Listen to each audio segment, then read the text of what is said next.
ڈال دی قلب میں عظمت مصطفیٰ سیدی اعلی حضرت پہ لاکھوں سلام۔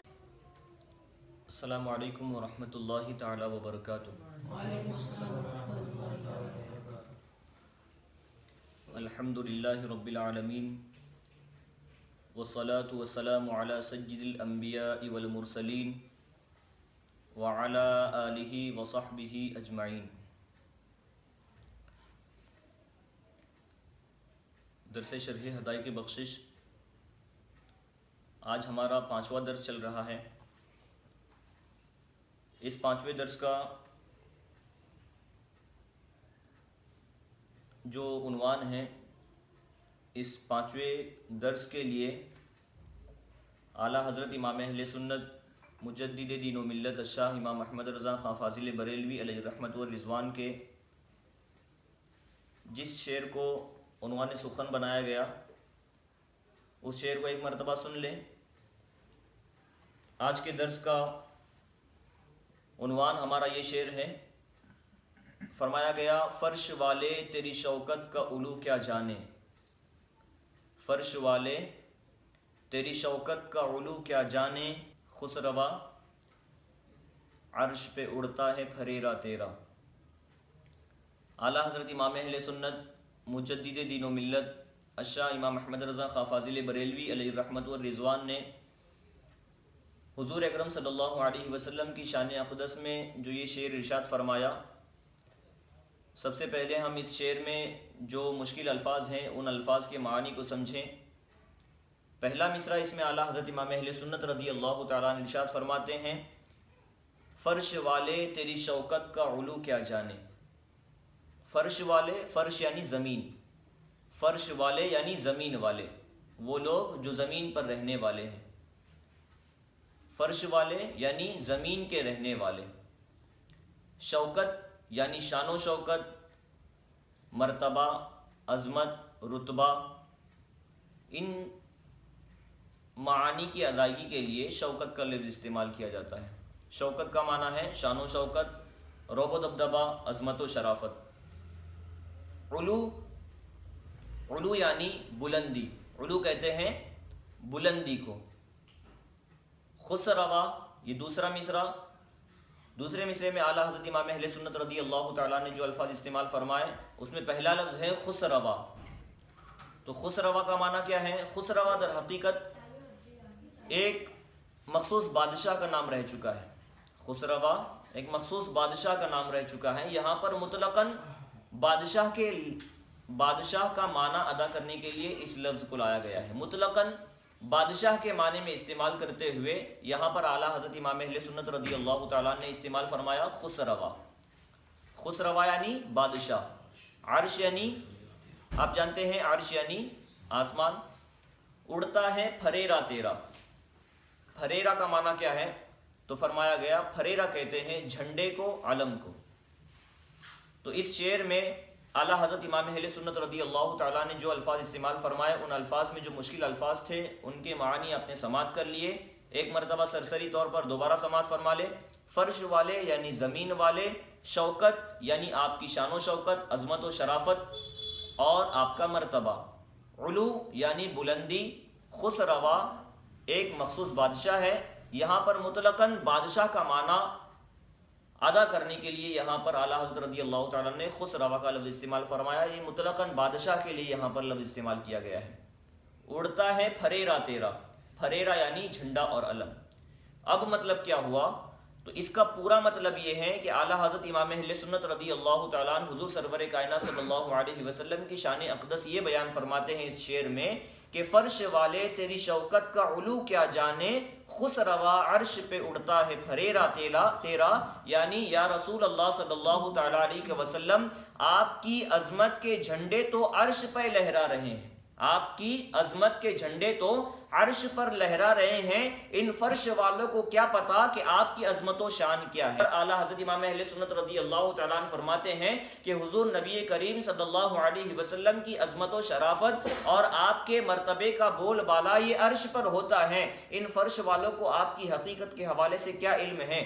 حقیقت یہ ہے کہ فرش والے آپ کی شان و شوکت اور آپ کے رتبے سے ابھی ناواقف ہیں، کیونکہ آپ کا تذکرہ، آپ کی شان، آپ کا رتبہ اس قدر بلند ہے کہ آپ کے رتبے اور آپ کے شان و شوکت کے جھنڈے اور علم جو ہیں یہ عرش پر لہرا رہے ہیں۔ اعلیٰ حضرت امام اہل سنت رضی اللہ تعالیٰ نے اپنے اس شعر میں جو ارشاد فرمایا اس کا معنی آپ نے سماعت کر لیا۔ ایک مرتبہ دوبارہ اس شعر کو سماعت کریں۔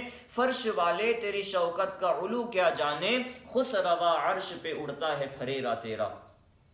اب جو ہے اس آیت کے تحت، اس شعر کے تحت ہم کچھ چیزیں سماعت کریں گے کہ حضور اکرم صلی اللہ علیہ وسلم کی شان و شوکت کیسی ہے، آپ کا بلند مقام کیسا ہے، آپ کو اللہ رب العزت نے کیسا رتبہ عطا فرمایا ہے۔ تو اس چیز کے جاننے کے حوالے سے آپ دیکھیں کہ ایسی کثیر احادیث ملیں گی، ایسی کثیر آیت قرآنیہ ملیں گی جس میں اللہ کے رسول صلی اللہ علیہ وسلم کی عظمت و شرافت، آپ کا رتبہ اور آپ کا مقام کیا ہے اس کا اندازہ لگایا جا سکتا ہے۔ اللہ رب العزت نے قرآن مقدس میں ارشاد فرمایا آپ کا مقام و مرتبہ کیسا ہے۔ دیکھیے قرآن مقدس میں اللہ رب العزت ارشاد فرماتا ہے وَرَفَعْنَا لَكَ ذِكْرَكَ، کہ اے محبوب ہم نے آپ کے لیے آپ کے ذکر کو بلند فرمایا۔ تو اللہ رب العزت جو ہے یہ خود اپنے محبوب کے ذکر کو بلند کرنے والا ہے۔ یہ وہ مقام و مرتبہ اللہ رب العزت نے حضور سرور کائنات صلی اللہ علیہ وسلم کو عطا فرمایا۔ اب جو ہے حضور اکرم صلی اللہ علیہ وسلم کی عظمت و شرافت اور آپ کے مقام کے حوالے سے دیکھیں، قرآن مقدس کا جائزہ لے تو اللہ رب العزت نے قرآن مقدس میں بہت سارے انبیاء کرام علی نبینا علیہ الصلوۃ والسلام کو مخاطب فرمایا ہے۔ اللہ رب العزت نے حضور سرور کائنات صلی اللہ علیہ وسلم کے علاوہ بہت سارے پچھلے انبیاء کو اللہ رب العزت نے پکارا اور خود حضور سرور کائنات صلی اللہ علیہ وسلم کو بھی اللہ رب العزت نے پکارا ہے۔ لیکن دیکھیں آپ کی عظمت و شرافت، آپ کو اللہ رب العزت نے کیسا مقام و مرتبہ عطا فرمایا کہ جب بھی اللہ رب العزت نے دیگر انبیاء کرام علی نبینا علیہ الصلوۃ والسلام کو پکارا تو آپ جب بھی اللہ رب العزت پکارتا ہے تو تمام انبیاء کو ان کے اسم مجرد سے پکارتا ہے، یعنی ان کے خالص نام سے، ان کے تشخص والے نام سے، ان کی جو پہچان والے نام ہیں، ان کا جو اصلی نام ہے، اصلاً جس نام سے ان انبیاء کو پہچانا جاتا ہے ان ناموں کے ذریعے اللہ رب العزت نے ان انبیاء کو پکارا۔ دیکھیں قرآن مقدس میں جب اللہ رب العزت نے پکارا، جب اللہ رب العزت سب سے پہلے نبی حضرت آدم علی نبینا علیہ الصلوۃ والسلام کو پکارتا ہے تو اللہ رب العزت قرآن مقدس میں ارشاد فرماتا ہے یا آدم اسکن انت وزوجک الجنہ، فرمایا یا آدم اسکن انت وزوجک الجنہ، اے آدم تم اور تمہاری بیوی جنت میں رہو۔ یہ بھی نبی ہیں، اللہ رب العزت نے اپنے ان نبی کو پکارا تو فرمایا یا آدم اسکن انت وزوجک الجنہ، آدم کا نام لے کر پکارا، حضرت آدم علیہ نبینا علیہ الصلوۃ والسلام کے ان کے خالص نام سے پکارا۔ اسی طرح اللہ رب العزت نے جب پکارا حضرت نوح علیہ نبینا علیہ الصلوۃ والسلام کو تو فرمایا قرآن مقدس میں یا نوح اہبط بسلام۔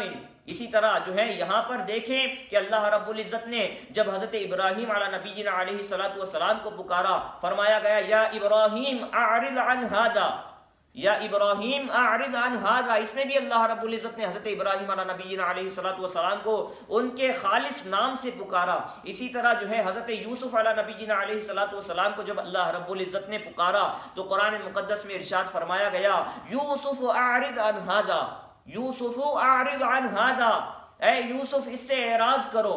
اللہ رب العزت نے حضرت یوسف علیہ نبینا علیہ الصلوۃ والسلام کو پکارا تو ان کے خالص نام سے پکارا۔ اسی طرح جو ہے اللہ رب العزت نے حضرت عیسیٰ کو پکارا، فرمایا گیا یا عیسی ابن مریم اذکر نعمتی علیک، اے عیسیٰ میری نعمت جو تم پر میں نے نازل فرمائی اس نعمت کو یاد کرو۔ تو یہاں پر حضرت عیسیٰ کو پکارا تو ان کے خالص نام سے اے عیسیٰ یا عیسیٰ کہہ کر پکارا۔ اسی طرح جو ہے اللہ رب العزت نے جب حضرت زکریا علی نبینا علیہ الصلوۃ والسلام کو پکارا تو فرمایا یا زکریا انا نبشرک بغلام اسمہ یحییٰ، یہاں پر حضرت زکریا کو پکارا تو ان کے خالص نام سے پکارا.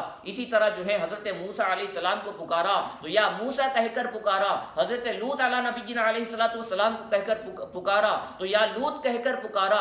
غرض کے حضور سرور کائنات صلی اللہ علیہ وسلم کے علاوہ اللہ رب العزت نے جتنے انبیاء کرام علیہ نبینا علیہ السلام کو جب پکارا اور قرآن مقدس میں ان کا تذکرہ آیا تو ان تمام انبیاء کو ان کے خالص ناموں کے ساتھ پکارا. کبھی یا آدم اسکن پکارا, کبھی یا موسیٰ پکارا, کبھی یا ابراہیم پکارا, کبھی یوسف پکارا, کبھی یا لوط پکارا, کبھی یا عیسیٰ پکارا. لیکن جب حضور سرور کائنات صلی اللہ علیہ وسلم کو اللہ رب العزت نے پکارا تو آپ کو اللہ رب العزت نے کیسی عظمت و شرافت عطا فرمائی ہے کہ آپ کی عظمت و شرافت اللہ رب العزت نے کیسی بیان فرمائی کہ جب یہیں پر اپنے دیگر انبیاء کے ساتھ اللہ رب العزت نے حضور سرور کائنات صلی اللہ علیہ وسلم کو پکارا تو قرآن مقدس کے تمام اوراق کو پلٹ کر دیکھ لیں, تمام صورتوں کو چھان کر دیکھ لیں, اللہ رب العزت نے اپنے حبیب صلی اللہ علیہ وسلم کو کہیں بھی مخاطب فرمایا تو یا محمد کہہ کر نہیں پکارا, بلکہ جب بھی پکارا تو رسالت کے قرینے سے پکارا,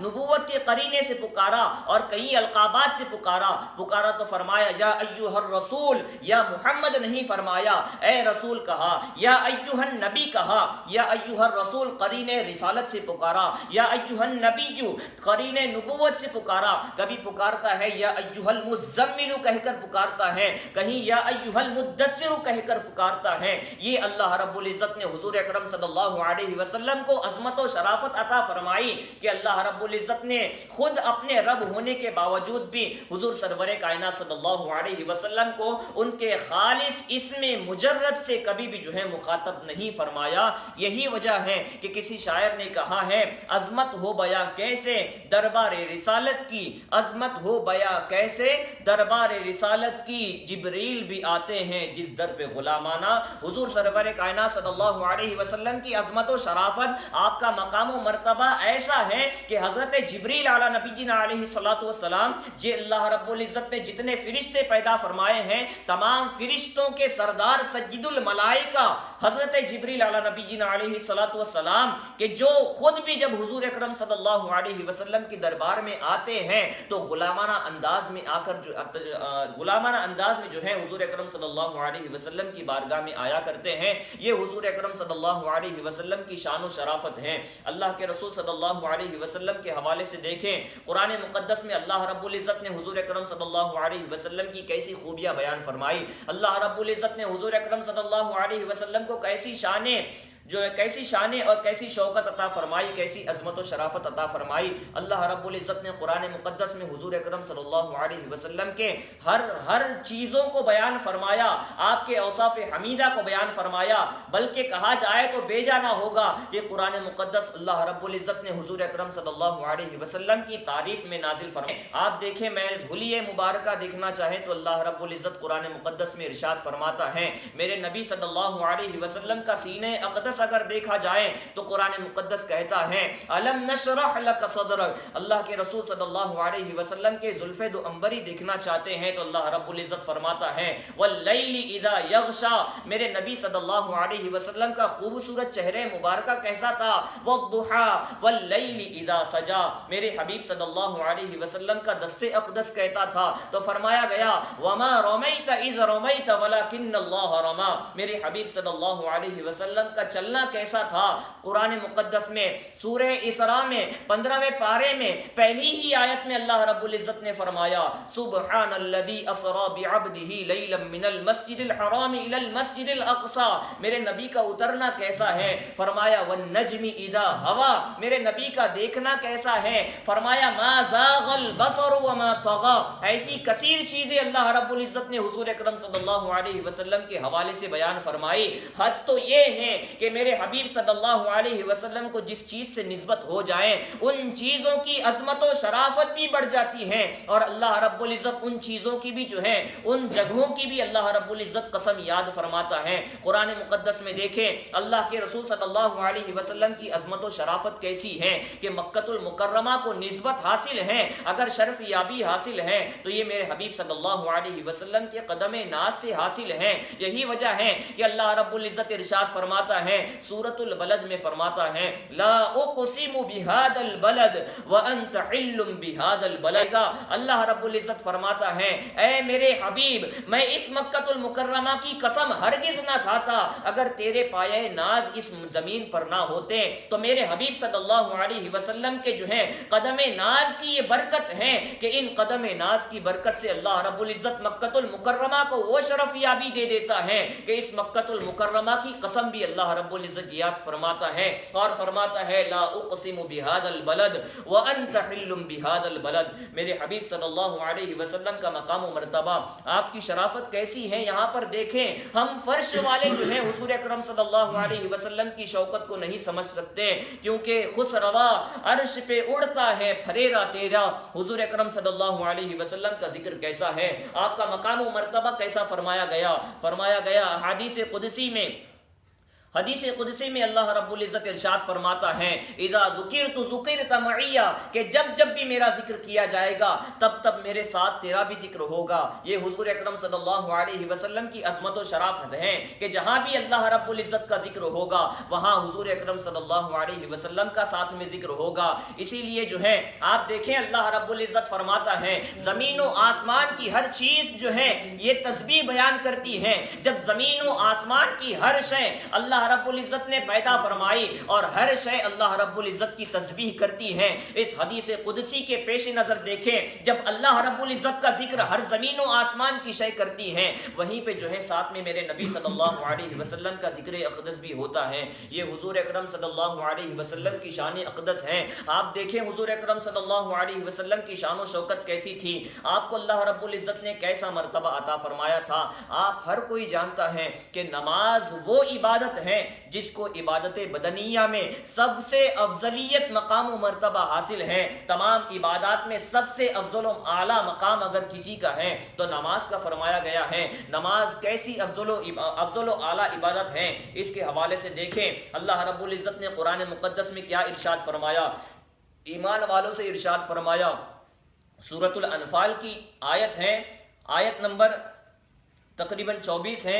اس آیت میں اللہ رب العزت نے ارشاد فرمایا یا ایھا الذین آمنوا استجیبوا للہ وللرسول اذا دعاکم لما یحییکم واعلموا ان اللہ یحول بین المرء وقلبہ وانہ الیہ تحشرون. کیا مطلب؟ اے ایمان والو, حضور اکرم صلی اللہ علیہ وسلم کی عظمت و شرافت, آپ کا مقام و مرتبہ کیا ہے یہاں سے سمجھیں. فرمایا گیا اے ایمان والو اللہ اور اس کے رسول کی بارگاہ میں حاضر ہو جاؤ. اللہ اور اس کے رسول کی بارگاہ میں حاضر ہو جاؤ جب وہ تمہیں اس چیز کے لیے بلائیں جو تمہیں زندگی دیتی ہے. اے ایمان والو اللہ اور اس کے رسول کی بارگاہ میں حاضر ہو جاؤ جب وہ تمہیں اس چیز کے لیے بلائیں جو تمہیں زندگی دیتی ہیں. اس آیت کے تحت حضرات مفسرین کرام نے کیا ارشاد فرمایا ہے اس کے حوالے سے ارشاد فرمایا گیا. آپ دیکھیں اس تفسیر کے حوالے سے کچھ واقعات بیان فرمائے گئے ہیں. ان واقعات میں سے 2-3 واقعات میں آپ کے سامنے بیان کرتا چلوں. ان واقعات کے ذریعے اندازہ لگائیں کہ عبادات بدنیہ میں جس نماز کو سب سے افضل و اعلیٰ مقام حاصل ہے اس افضل و اعلیٰ مقام رکھنے والی عبادت کے حوالے سے جب نبی کریم صلی اللہ علیہ وسلم کا بلاوا آیا تو ایسی صورت میں اس نماز کے حوالے سے کیا حکم ہے, اس نماز کو توڑنا ہے یا نہیں توڑنا ہے, اس نماز کو جاری رکھنا ہے یا پھر حضور سرور کائنات صلی اللہ علیہ وسلم کی بارگاہ میں حاضر آنا ہے. اس آیت کے تحت جو ہے حضرات مفسرین کرام نے ارشاد فرمایا کہ بخاری شریف کی ایک حدیث ہے, حضرت ابو سعید رضی اللہ تعالیٰ عنہ فرماتے ہیں کہ میں مسجد نبوی میں نماز پڑھ رہا تھا. حضرت ابو سعید فرماتے ہیں کہ میں مسجد نبوی میں نماز پڑھ رہا تھا کہ مجھے رسول اکرم صلی اللہ علیہ وسلم نے بلایا. یہ یہاں پر نماز میں مصروف ہیں, وہاں حضور اکرم صلی اللہ علیہ وسلم طلب فرما رہے ہیں. حضرت ابو سعید فرماتے ہیں کہ میں مسجد نبوی میں نماز پڑھ ہی رہا تھا, نماز میں مشغول تھا کہ حضور اکرم صلی اللہ علیہ وسلم نے مجھے بلایا. اس کے بعد کیا ہوا, لیکن جو ہے میں آپ کے بلانے پر حاضر نہ ہوا. یعنی حضور اکرم صلی اللہ علیہ وسلم نے جب آپ کو بلایا تو میں نماز سے فارغ ہونے سے پہلے جو ہے میں نماز سے فارغ ہونے کے بعد آپ کے پاس گیا. نماز جب چل رہی تھی, نماز میں جب میں مشغول تھا, جب حضور اکرم صلی اللہ علیہ وسلم نے مجھے بلایا, لیکن میں بر وقت جو ہے اسی وقت حاضر نہ ہوتے ہوئے نماز سے فارغ ہو لیا, اور اس کے بعد میں اللہ کے رسول صلی اللہ علیہ وسلم کی خدمت اقدس میں حاضر ہوا, اور خدمت اقدس میں حاضر ہو کر عرض کیا, یا رسول اللہ صلی اللہ علیہ وسلم, جب آپ نے مجھے ندا فرمائی اس وقت میں نماز میں مشغول تھا. اس کے بعد سرکار دو عالم صلی اللہ علیہ وسلم نے کیا ارشاد فرمایا؟ دیکھیں اللہ کے رسول صلی اللہ علیہ وسلم نے وہاں پر حضرت ابو سعید کو کیا فرمایا؟ فرمایا کیا تم نے یہ نہیں سنا ہے کہ اللہ رب العزت نے یہ فرمایا, استجیبوا للہ وللرسول اذا دعاکم, کہ جب میرے حبیب صلی اللہ علیہ وسلم اور جب بھی میں پکاروں تو ایسی صورت میں تمہیں اپنے ہر کام کو چھوڑ کر جو ہے آنا ہے. یہاں پر نماز سب سے افضل و اعلیٰ عبادت ہے, لیکن میرے حبیب صلی اللہ علیہ وسلم کو اللہ رب العزت نے وہ عظمت و شرافت عطا فرمائی ہے کہ نماز اللہ کے لیے پڑھ رہے ہوں. سب سے افضل و اعلیٰ عبادت اگرچہ ہے, لیکن اس سے بڑی عبادت یہ ہے کہ میرے نبی اگر بلا لیں, خواہ کسی مقصد کے تحت بلا لیں, وہاں پر حاضری دینا یہ نماز سے بڑھ کر عبادت ہے. یہی تو وجہ ہے حضرت علی کرم اللہ تعالی وجہہ الکریم کے حوالے سے واقعہ مشہور و معروف ہے. نماز عصر کا وقت جو ہے چلا جا رہا تھا, سورج غروب ہونے کو تھا. حال یہ تھا کہ حضور سرور کائنات صلی اللہ علیہ وسلم جو ہے حضرت علی کرم اللہ تعالی وجہہ الکریم کے زانوئے اقدس پر اپنا سر مبارک رکھ کر آرام فرما رہے تھے. حضرت علی رضی اللہ تعالیٰ نے یہاں پر کشمکش میں ہیں, کرے تو کیا کریں. یہاں پر اگر حضور اکرم صلی اللہ علیہ وسلم کو جگاتا ہوں تو آپ کی جو ہے نیند میں خرابی آتی ہے, نیند میں خلل پیدا ہوتا ہے. یہاں پر اگر بیدار نہ کروں تو ایسی صورت میں نماز قضا ہو جاتی ہے. حضرت علی رضی اللہ تعالیٰ عنہ کا عشق رسول دیکھیں کہ آپ جانتے تھے کہ میرے نبی کا مقام و مرتبہ کیا ہے, اللہ رب العزت نے مقام و مرتبہ کیا عطا فرمایا ہے. آپ کشمکش میں ہیں, کرے تو کیا کریں. یہاں نماز قضا ہو رہی ہے اور یہاں پر سرکار کو نہ جگایا جائے, ایسی صورت میں اگر جگایا جائے تو ایسی صورت میں میرے نبی صلی اللہ علیہ وسلم کی نیند میں خلل آتا ہے. تو فرمایا گیا, روایت میں آیا, حضرت علی کرم اللہ تعالی وجہہ الکریم کی آنکھوں سے آنسو جاری ہونے لگتے ہیں. جب آنکھوں سے آنسو جاری ہونے لگتے ہیں, آپ کے آنسو میرے نبی صلی اللہ علیہ وسلم کے رخسار اقدس پر نثار ہونے لگتے ہیں. ان کے آنسو کے گرنے کی وجہ سے حضور سرور کائنات صلی اللہ علیہ وسلم بیدار ہوتے ہیں. معاملہ کیا ہوتا ہے, جب بیدار ہوتے ہیں حضرت علی سے ماجرا پوچھا جاتا ہے, پر عرض کیا جاتا ہے کہ یا رسول اللہ صلی اللہ تعالی علیہ وسلم, آپ میرے زانوں پر آرام فرما رہے تھے, نماز عصر ادا نہیں کی ہے میں نے, نماز عصر کا وقت ختم ہوتا چلا جا رہا ہے, حتیٰ کہ سورج غروب ہو گیا. حضور اکرم صلی اللہ علیہ وسلم نے اس وقت اپنا معجزہ دکھایا. اس وقت جو ہے حضرت علی رضی اللہ تعالیٰ کی خاطر آپ نے ڈوبے ہوئے سورج کو پلٹایا. یہاں سے کیا معلوم ہوتا ہے, اعلیٰ حضرت امام اہل سنت رضی اللہ فرماتے ہیں کہ مولا علی نے واری تیری نیند پر نماز, اور وہ بھی عصر, سب سے جو اعلیٰ خطر کی ہے. ثابت ہوا کہ جملہ فرائض فروع ہے, اصل الاصول بندگی اس تاجور کی ہے. مطلب کیا ہوا کہ حضرت علی کرم اللہ تعالی وجہہ الکریم نے جو میرے نبی صلی اللہ علیہ وسلم کی محض نیند پر اپنی عصر کی نماز کو قربان کر دیا. اور عصر کی نماز بھی کون سی نماز, جس کے حوالے سے قرآن مقدس میں خاص طور پر فرمایا گیا, حافظوا علی الصلوات والصلاۃ الوسطی, کہ نمازوں کی پابندی کرو اور خاص کر کے درمیانی نماز کی پابندی کرو. خاص کر کے تلقین نماز عصر کے حوالے سے تاکید کے ساتھ بیان کیا گیا, اور اسی تاکید کے ساتھ جس نماز کا حکم تھا اسی نماز کو حضرت علی نے میرے نبی صلی اللہ علیہ وسلم کی نیند پر قربان کر دیا. اس واقعے سے کیا سمجھ میں آتا ہے, اعلیٰ حضرت امام اہل سنت رضی اللہ تعالیٰ فرماتے ہیں ثابت ہوا کہ جملہ فرائض فروع ہے, اصل الاصول بندگی اس تاجور کی ہے.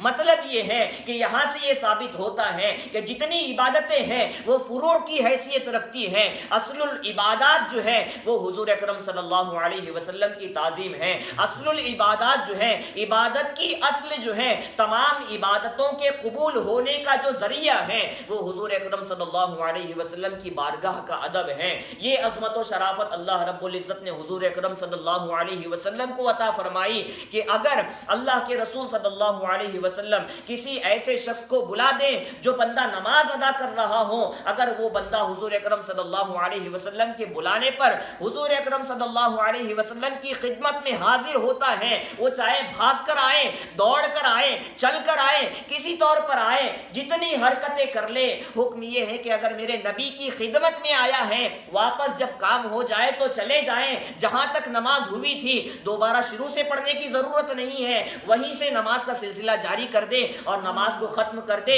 یہ خصوصیت میرے حبیب صلی اللہ علیہ وسلم کو اللہ رب العزت نے عطا فرمائی کہ صاحب فرمایا گیا، اعلیٰ حضرت امام اہل سنت رضی اللہ تعالیٰ نے اسی لیے فرماتے ہیں، فرش والے تیری شوکت کا علو کیا جانے، خسروا عرش پہ اڑتا ہے پھریرا تیرا۔ حقیقت تو یہ ہے اللہ کے رسول صلی اللہ علیہ وسلم کے عشق و محبت، آپ کے مقام و مرتبے کو کیا حضرت ابوبکر صدیق نے نہیں جانا؟ کہ حضرت عمر فاروق، حضرت عثمان غنی، حضرت علی رضی اللہ تعالیٰ نے نہیں جانا؟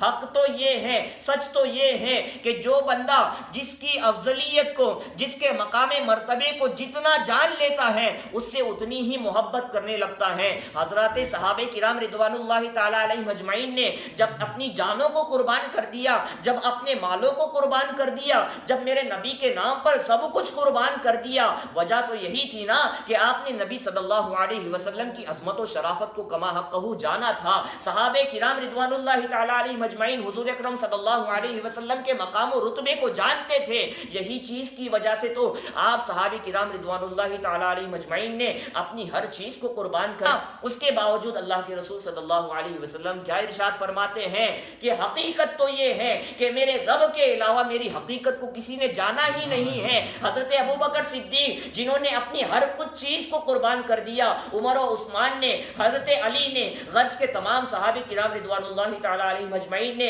اپنے ہر چیز کو، اپنی جان کو تک قربان کر دیا، لیکن ان تمام چیزوں کے باوجود اللہ کے رسول صلی اللہ علیہ وسلم کیا ارشاد فرماتے ہیں کہ میری حقیقت کو میرے رب کے علاوہ کسی نے نہیں جانا۔ تو آج کے جو وہابیہ دیا بنا، جو میرے نبی صلی اللہ علیہ وسلم کی شان میں گستاخیاں کر رہے ہیں، میرے نبی صلی اللہ علیہ وسلم کی عظمت و شرافت، آپ کے مقام و مرتبے، آپ کے نوری بشر ہونے کے حوالے سے، آپ کے حوالے سے علم غیب کے منکر ہیں، آپ کے حوالے سے جو طرح طرح کے اعتراضات کرتے ہیں، ان کو کیا حق پہنچتا ہے کہ میرے نبی کے حوالے سے جو ہے وہ انگشت نمائی کریں؟ تو فرمایا گیا، فرش والے تیری شوکت کا علو کیا جانے، خسروا عرش پہ اڑتا ہے پھریرا تیرا۔ تاریخ اسلام کا جائز جب حضرت یوسف علیہ السلام کا حسن ایسا تھا، آپ کو اللہ رب العزت نے ایسی خوبصورتی عطا فرمائی تھی کہ جب جو ہے مصر کی عورتوں کے ہاتھ میں ایک پھل اور ایک چھری دی گئی، جب حضرت یوسف علیہ السلام نکلتے، یوسف علیہ السلام کی جو ہے خوبصورتی کو دیکھ کر اپنے پھلوں کو کاٹنے کی بجائے خوبصورتی کو دیکھتے ہوئے اس قدر مگن ہو جاتی ہے کہ اپنی انگلیاں تک کاٹ لیتی ہے۔ میرے نبی صلی اللہ علیہ وسلم کا عشق کیسا ہے؟ ایک شاعر نے کہا ہے، حسن یوسف پہ کٹی مصر میں انگشت زنا، حسن یوسف پہ کٹی مصر میں انگشت زنا، سر کٹاتے ہیں تیرے نام پہ مردان عرب۔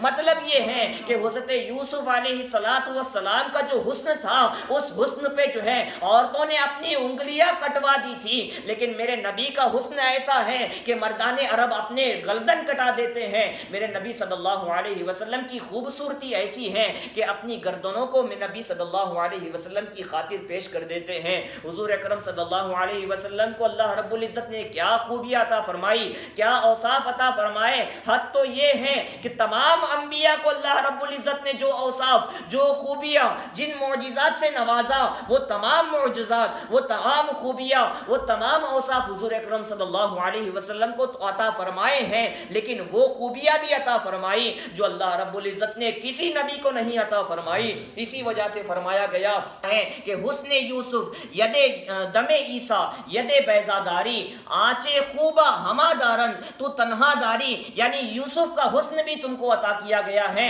حضرت عیسیٰ علیہ نبینا علیہ السلام کو مردہ زندہ کرنے کے جو معجزات عطا فرمائے گئے، وہ معجزات بھی میرے نبی کو عطا فرمائے گئے ہیں۔ ید بیضا داری جو حضرت موسیٰ علیہ نبینا علیہ السلام کو اللہ رب العزت نے خاص معجزہ عطا فرمایا، یہ معجزہ بھی میرے نبی کو عطا فرمایا گیا۔ آنچیں خوبہ ہما دارن تو تنہا داری، تمام انبیاء مل کر جو خوبیاں اور صفتیں رکھتی ہیں، وہ تمام خوبیوں کا جو ہے جامع میرے نبی صلی اللہ علیہ وسلم کو اللہ رب العزت نے بنایا ہے۔ اسی وجہ سے جو ہے اعلیٰ حضرت امام اہل سنت رضی اللہ تعالیٰ جو ہیں ان اندھوں کو مخاطب کرتے ہوئے ان وہابیوں کو مخاطب کر غرض کے تمام فرقہائے باطلہ جن کی آنکھیں حضور اکرم صلی اللہ علیہ وسلم کے اوصاف آپ کی خوبیوں کو دیکھنے سے عاجز اور قاصر ہیں ان کو مخاطب کر کے ہوئے فرماتے ہیں فرش والے تیری شوکت کا علو کیا جانے، خسروا عرش پہ اڑتا ہے پھریرا۔ تو حضور اکرم صلی اللہ علیہ وسلم کا مقام و مرتبہ کیا ہے یہ نہ ہم جان سکتے ہیں، نہ اللہ کے رسول صلی اللہ علیہ وسلم کی حدیث کے مطابق اللہ رب العزت کے علاوہ کوئی دوسرا شخص جو ہے کما حقہ جان سکتا ہے۔ ہم نے صرف اتنا ہی جانا جتنا ہم نے اپنی آنکھوں سے دیکھا ہے، ہم نے صرف اتنا ہی جانا جتنا ہم نے اپنی کانوں سے سنا ہے، لیکن حقیقت یہ ہے کہ آپ کے مقام و مرتبے کو اللہ کے رسول صلی اللہ علیہ وسلم کی حدیث کے مطابق جو ہے اللہ رب العزت کے علاوہ کوئی جان ہی نہیں سکا ہے۔ تو آئے ایک مرتبہ دوبارہ دیکھیں، فرش والے تیری شوکت کا علو کیا جانے، خسروا عرش پہ اڑتا ہے پھریرا تیرا۔ اللہ رب العزت کی بارگاہ میں دعا ہے کہ ہمیں کہنے سننے سے زیادہ عمل کرنے کی توفیق عطا فرمائے، حضور سرور کائنات صلی اللہ علیہ وسلم کی بارگاہ کا با ادب امتی بنائے، اعلیٰ حضرت امام اہل سنت مجدد دین و ملت الشاہ امام احمد رضا خان فاضل بریلوی علیہ الرحمت والرضوان نے ہمیں جو عشق رسول کا جام پلایا ہے اس عشق رسول کے جام کو ہمارے آنے والی نسلوں تک منتقل کرنے کی ہمیں توفیق عطا فرمائے۔ وصلی اللہ تعالی علی خیر خلقہ و نور عرشہ محمد وعلی آلہ واصحابہ اجمعین۔ السلام علیکم۔ غوث و خواجہ